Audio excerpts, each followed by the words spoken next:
বাংলাদেশ ৫৬,৯৭৭ বর্গ মাইলের ছোট্ট দেশটি বর্তমানে বিশ্ব রাজনীতিতে গুরুত্বপূর্ণ হয়ে উঠেছে। ভৌগোলিক অবস্থান, জনসংখ্যা, অর্থনৈতিক সমৃদ্ধি, সমুদ্র সীমাসহ নানা কারণে বাংলাদেশকে নিয়ে নতুন করে ভাবছে বিশ্ব।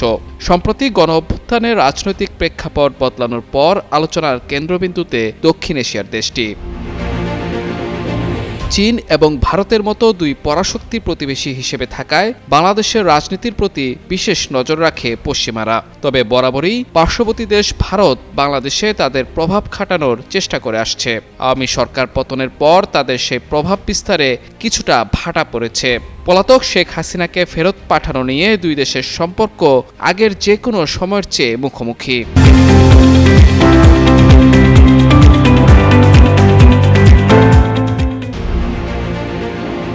আর এই সুযোগটি বেশ ভালোভাবেই কাজে লাগাতে চায় পাকিস্তান। ১৯৭১-এর পর এবারই বাংলাদেশের সঙ্গে সম্পর্ক স্বাভাবিক করার চেষ্টা করছে দেশটির কূটনীতিকরা। তারই ধারাবাহিকতায় ভারতকে টেক্কা দিতে বাংলাদেশকে অস্ত্র সহায়তা দেওয়ার ইচ্ছা পোষণ করেছে পাকিস্তান। দেশটির নিরাপত্তা ও ভূরাজনৈতিক বিশ্লেষক ইকরাম সেহগালের মতে, নিরাপত্তা ঝুঁকি বিবেচনায় বাংলাদেশের তুলনায় নাজুক অবস্থানে রয়েছে ভারত।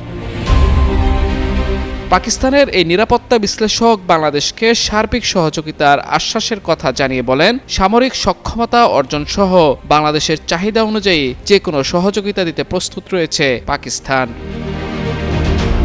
ইসলামাবাদে অনুষ্ঠিত এক মতবিনিময় অনুষ্ঠানে ইকরাম সেহগাল দুই দেশের সম্পর্কের ক্ষেত্রে বিদ্যমান চ্যালেঞ্জ এবং তা মোকাবেলায় করণীয়, আঞ্চলিক নিরাপত্তা ও ভূরাজনীতি, সার্ক এবং আঞ্চলিক সংস্থাগুলোর ভবিষ্যৎসহ বিভিন্ন ইস্যুতে কথা বলেন।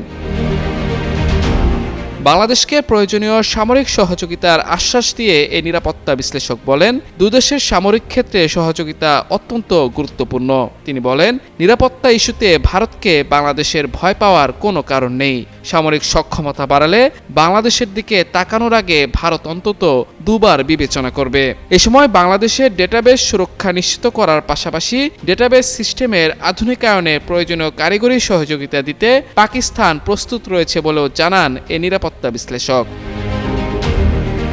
অন্যদিকে আসন্ন নির্বাচনের প্রতি সমর্থন জানিয়েছেন ইকরাম সেহগাল। তার মতে, যত দ্রুত সম্ভব নির্বাচনের মাধ্যমে বাংলাদেশকে গণতান্ত্রিক প্রক্রিয়ায় ফেরত যেতে হবে, যা বাংলাদেশের স্থিতিশীলতার জন্য অত্যন্ত গুরুত্বপূর্ণ। মাহমুদুর রহমান, যুগান্তর নিউজ।